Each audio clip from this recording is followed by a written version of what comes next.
अब हम आते हैं सेक्शन नंबर 15 के ऊपर। ये बोलते हैं कि जो फर्म की प्रॉपर्टी होगी उसका जो इस्तेमाल होगा वो फर्म के बिजनेस के लिए ही होगा। सपोज ए और बी के बीच में फर्म बनी है, पार्टनरशिप फर्म बनी है, और इसको चलाने के लिए इन्होंने एक 2 स्टोरी बिल्डिंग खरीद ली है। दो मंजिला एक इन्होंने बिल्डिंग खरीद ली है ताकि फर्म का काम हो सके उस बिल्डिंग में।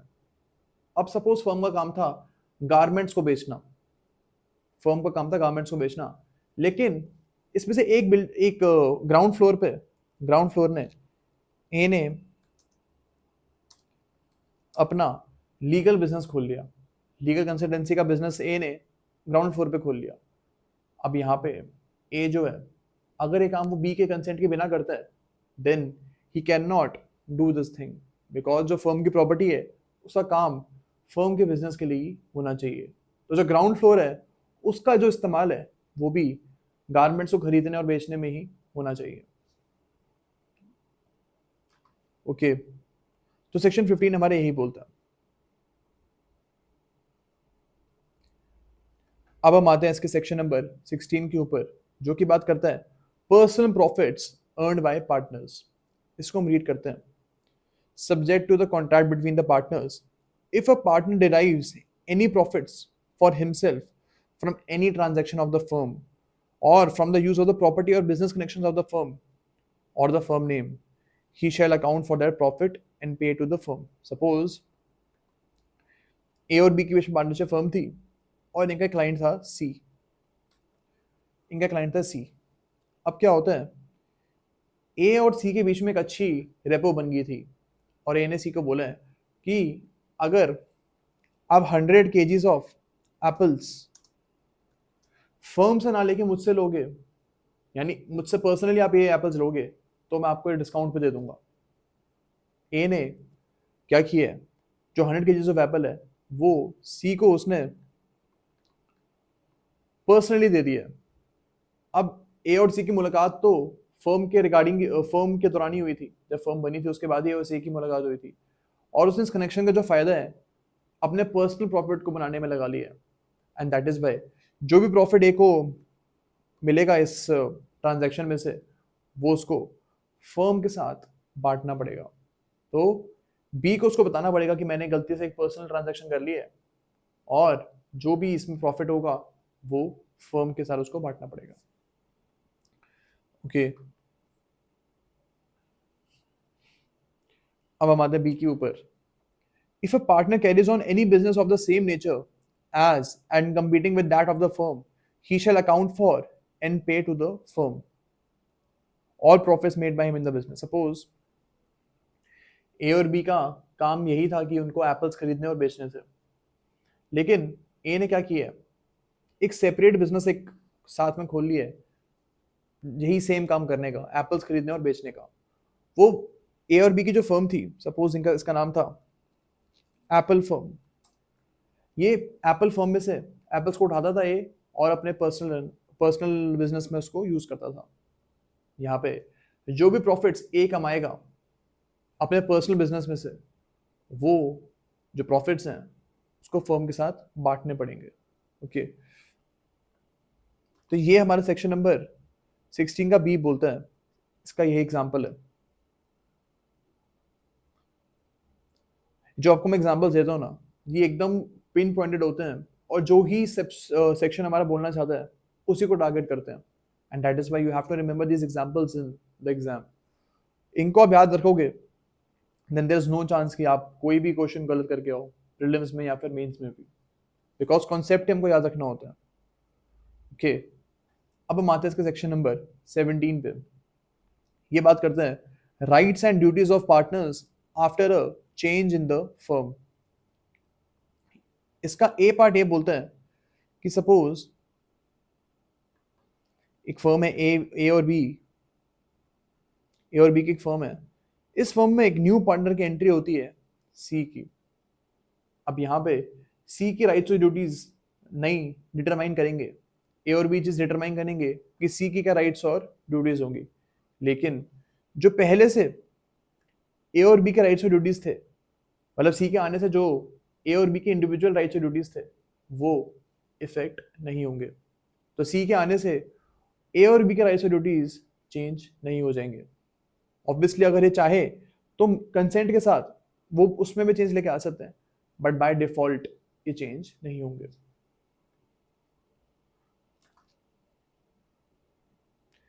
अब हम आते हैं इसके बी के ऊपर। ये बोलते हैं where a firm constituted for a fixed term continues to carry on business after the expiry of the term, the mutual rights and duties of the partners remain the same as they were before the expiry। ये क्या बोलता है? Suppose ए और B जो है, इनके बीच में जो पार्टनरशिप फर्म थी वो इसलिए बनी थी ताकि ये एक मॉल को बना दें। अब ये मॉल बन चुका है, इसके बाद इन्होंने दोबारा से सेकेंड मॉल बनाने लग गए दोनों मिलके। उसका कोई कॉन्ट्रैक्ट उन्होंने नहीं किया है, एक सेकेंड मॉल है वो भी दोनों साथ बनाने लग गए हैं। अब यहाँ पे दोनों ए और बी की राइट्स और लाइबिलिटीज क्या होंगी? यहाँ पे ए और बी के राइट्स, लाइबिलिटीज एंड ड्यूटीज वही रहेंगी जो इन्होंने डिसाइड किया था पहले। तो यानी जो ये मॉल बन चुका है, इसको जब ये बना रहे थे, जो उन्होंने कॉन्ट्रैक्ट उस टाइम साइन किया था और जो राइट्स एंड ड्यूटीज उन्होंने उस टाइम डिटरमाइन की थी, वही सेम राइट्स और ड्यूटीज कंटिन्यू होंगी। और ये जब सेकेंड मॉल बनेगा तभी भी वो सेम राइट्स और ड्यूटीज गवर्न करेंगी ए और बी को। Okay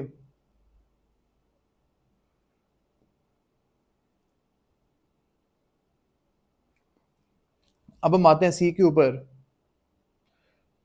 Where a firm continues to carry out one or more adventures or undertakings, carries out or other adventures or undertakings, the mutual rights and duties of the partners in respect of the other adventures or undertakings are the same as those in respect of the original adventures or undertakings। यानी कि for example A और B ने first mall बना रहे थे और अभी ये बनकर तैयार नहीं हुआ था, उसी टाइम साइमल्टेनियसली इन्होंने सेकेंड मॉल भी बनाना स्टार्ट कर दिया। यहाँ पे फर्स्ट मॉल अभी कंप्लीट नहीं हुआ है। ओके अब ये जो सेकेंड मॉल बनाने में इन्होंने कोई कॉन्ट्रैक्ट नया साइन नहीं किया, तो सेम राइट्स एंड ड्यूटीज यहाँ पे भी अप्लाई होंगी जो इनकी फर्स्ट मॉल बनाने में जो कॉन्ट्रैक्ट साइन हुआ था, जो वहां पे डिटरमाइन हुई राइट्स एंड ड्यूटीज, वही सेम यहाँ पे भी कंटिन्यू होंगी। ओके तो ये हमारा सी बोलता है। अब हम आते हैं इसके सेक्शन नंबर 18 पे, जो कि बात करता है कि एक पार्टनर जो होता है वो एजेंट ऑफ फर्म होता है। यानी कि फॉर एग्जांपल ए और बी के बीच में एक मिठाई मिठाई की एक शॉप है, उसको बनाने का एक पार्टनरशिप फर्म खोलने का इनका कॉन्ट्रैक्ट होता है और ये मिठाई की शॉप बन भी जाती है। अब ए क्या करता है, जगह जगह जाता है और ये मिठाई के सैंपल्स लोगों को बेचता है। सपोज जाता है बाहर, दुकान के बाहर जाता है और जितने भी कस्टमर्स बाहर हैं दुकान के, उनको मिठाई खिलाता है ये, और बोलता है कि अगर आपको इसका बड़ा वर्जन चाहिए तो आप दुकान में आके खरीद लेना। ओके अब सपोज ये एक ही जो काम कर रहा था, सैम्पलिंग दे रहा था, उसके बेसिस पे सी कस्टमर है, इसको मिठाई बड़ी पसंद आ गई और सी ने एक बड़ा कॉन्ट्रैक्ट फर्म को दे दिया। ओके सी बोलता है कि आपको 500 केजीज ऑफ गुलाब जामुन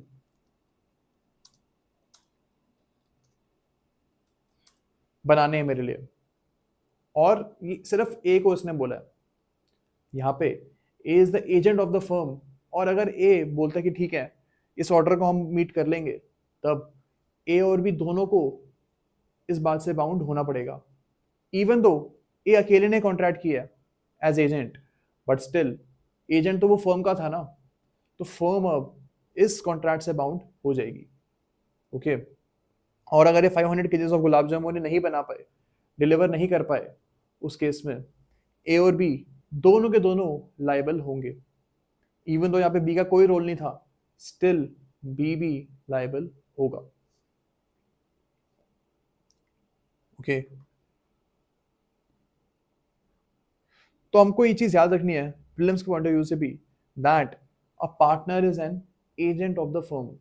ये चीज हमेशा आपको याद रखनी है। ओके, अब हम आते हैं इसके सेक्शन नंबर 19 पे। ये बात करते हैं implied authority of partner as agent of the firm.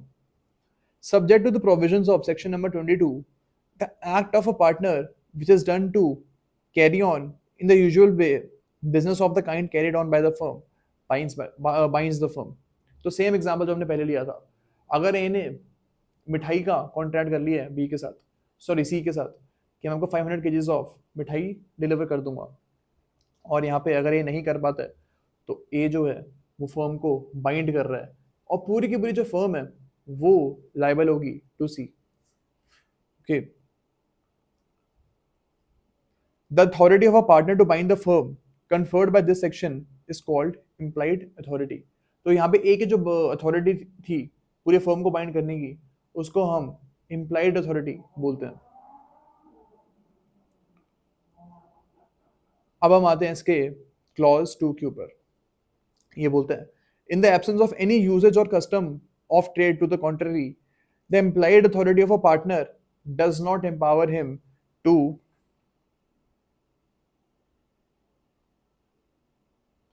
submit a dispute relating to business of the firm to arbitration.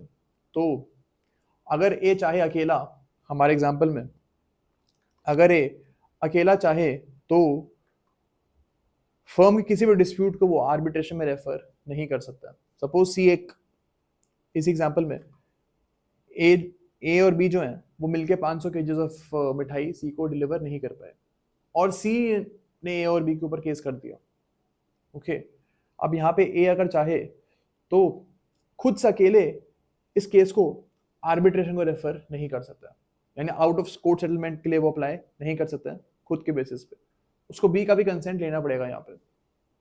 Okay, अब हम आते हैं सेकंड पे, open a bank account on behalf of the firm in his own name.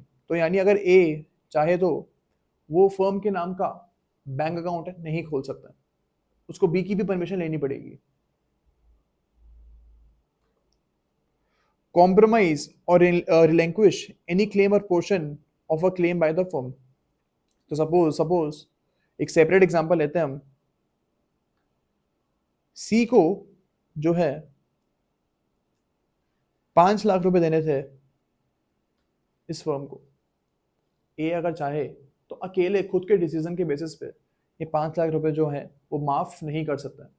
अगर उसको माफ करने हैं सी के 5 लाख रुपए तो उसको बी का भी कंसेंट लेना पड़ेगा। ओके,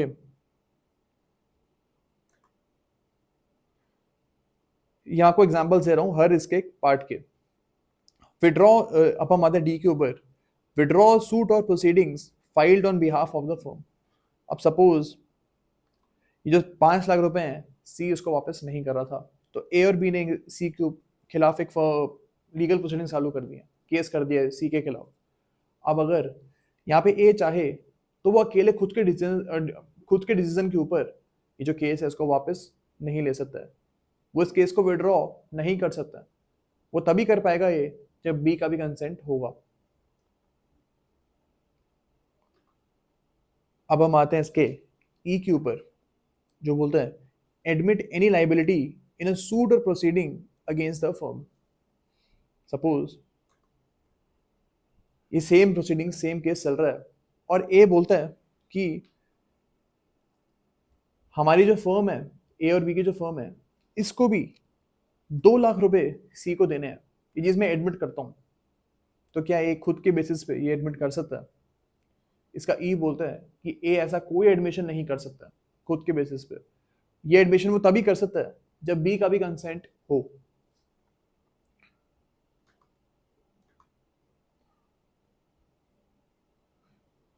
अब हम आते हैं एफ के ऊपर, ये बोलते हैं acquire immovable property on behalf of the firm. ये तो बड़ा इजी है। अगर सपोज ए और बी की फर्म है तो ए कोई भी लैंड वगैरह इमूवेबल प्रॉपर्टी नहीं ले सकता है जब तक उसको बी का भी कंसेंट ना हो।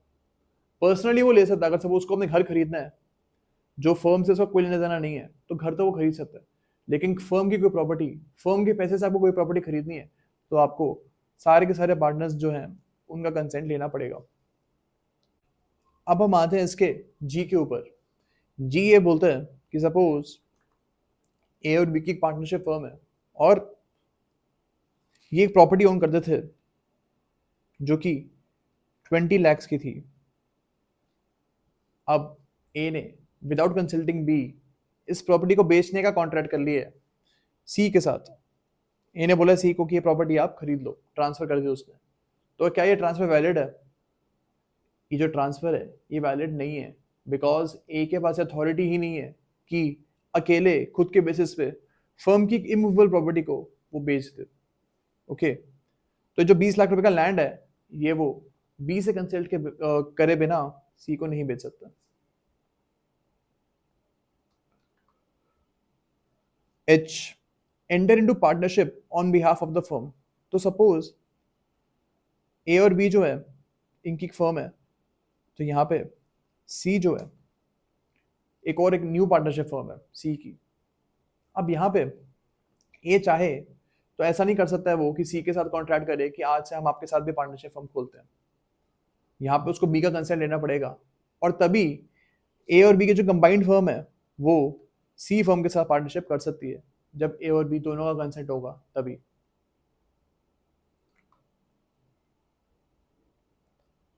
अब हम आते हैं इसके सेक्शन नंबर 20 के ऊपर, जो कि बात करते हैं extension and restriction of partners implied authority. The partners in a firm may, by contract between the parties, extend or restrict the implied authority of any partner. Notwithstanding any such restriction, any act done by a partner on behalf of the firm which falls within his implied authority binds the firm, unless the person with whom he is dealing with knows of the restriction or does not know or believe that the partner to be a partner. For example, ये क्या बोलना चाह रहा है कि ए और B के बीच में एक फर्म है और ए और बी के बीच में एक इंटरनल एग्रीमेंट है कि ए 20 lakhs 20 लाख रुपए से ऊपर का कॉन्ट्रैक्ट ए नहीं कर सकता। ये इनके बीच में इंटरनल कॉन्ट्रैक्ट है और सी एक पर्सन है, इसको इस चीज के बारे में पता था।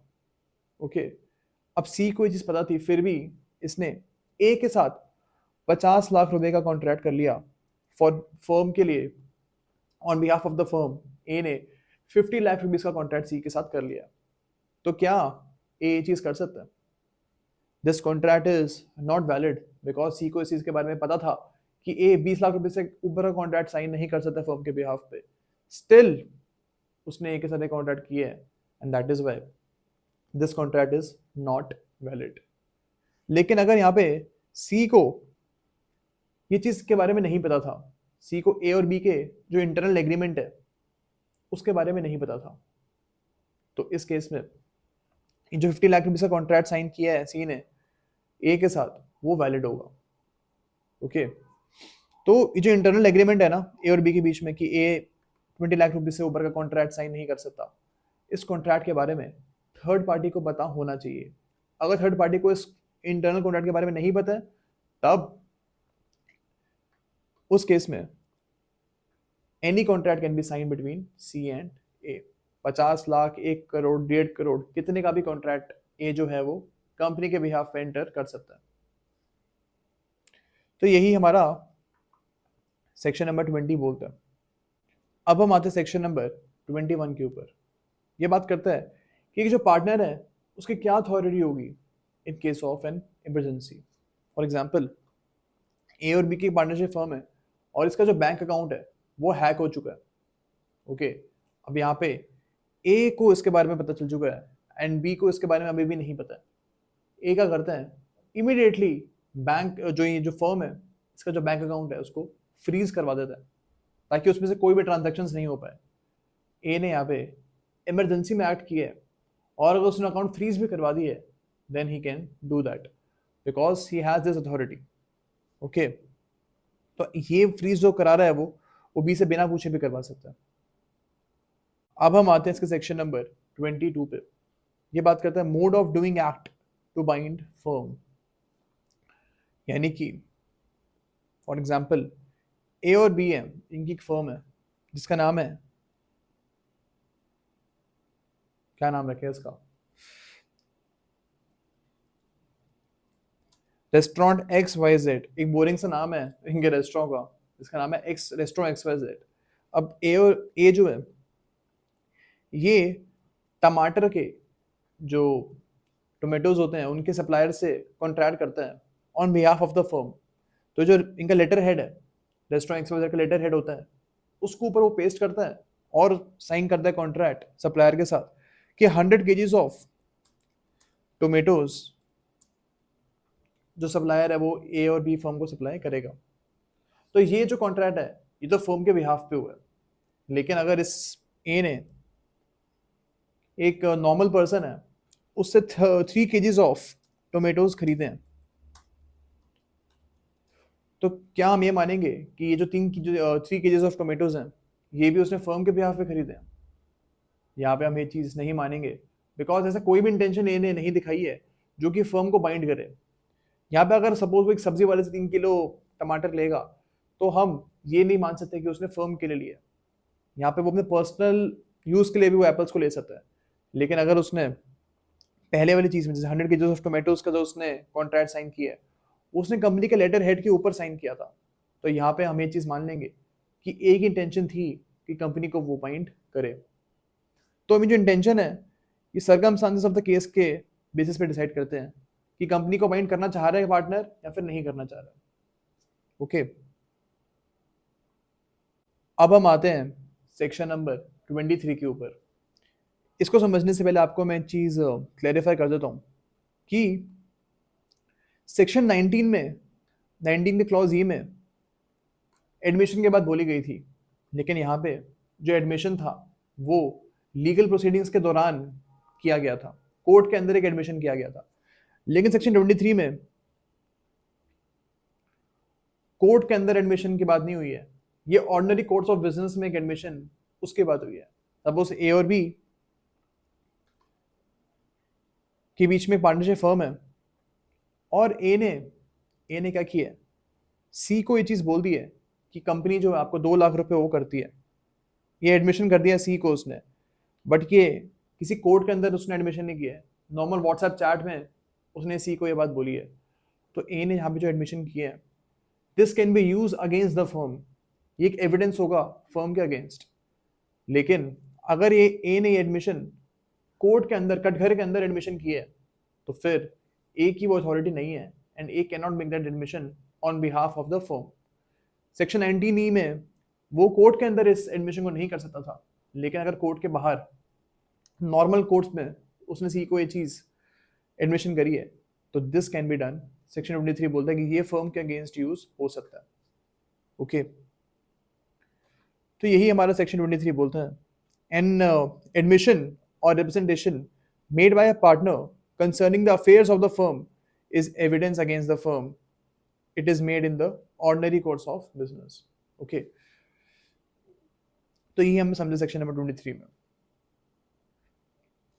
अब हम आते हैं सेक्शन नंबर 24 पे, जो कि बात करता है effect of notice to acting partner.